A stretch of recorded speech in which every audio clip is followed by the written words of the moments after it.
Hello எல்லாருக்கும் வணக்கம் and welcome back to our channel. நடிகை த்ரிஷா பயங்கரமாக கோவப்பட்டாங்கன்றது ரொம்ப தெளிவாகவே தெரியுது. இதனால் வரைக்கும் அமைதியாக இருந்தவங்க இப்போ கொஞ்சம் ஆவேசம் அடைஞ்சிருக்காங்க. அதாவது ரொம்ப நாளாகவே த்ரிஷா மற்றும் விஜயை சேர்த்து வச்சு சமூக வலைத்தளத்தில் நிறைய விஷயங்கள் வந்துகிட்டு இருக்கு.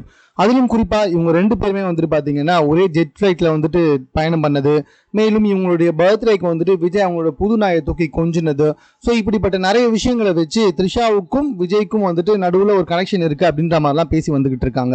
இதனால தான் த்ரிஷா பயங்கரமாக கடுப்பாகி இருக்காங்க. கடுப்பானது மட்டும் இல்லாமல் அவங்களுடைய இன்ஸ்டாகிராம் பக்கத்தில் ஒரு வீடியோ போட்டிருக்காங்க, ஸ்டேட்டஸ் வீடியோ. அந்த வீடியோவில் பார்த்தீங்கன்னா என்ன சொல்லியிருக்காங்கன்னா, அதாவது என்கிட்ட நிறைய அன்பும் லவ்வும் இருக்கு, அருவருப்பா நினைக்கிற மனுஷங்க அதை பார்க்குறப்ப அது அவங்களுக்கு அருவருப்பா தான் தெரியும், அதெல்லாம் எதுவும் செய்ய முடியாது அப்படின்ற மாதிரி சொல்லியிருக்காங்க. அவங்க அந்த ஸ்டேட்டஸில் லெட்டர்ஸ் மூலமாக சொல்லியிருக்க விஷயம் அதுதான். அது தற்போது ரொம்ப வைரலாக பகிரப்பட்டு வந்துகிட்டு இருக்கு.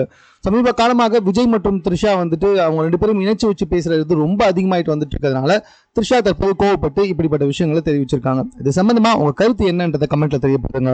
மேலும் இது படிச்சதுக்கு கூட தெரிந்து கொள்வதற்கு சென்னை சேனலை சப்ஸ்கிரைப் பண்ணுங்க.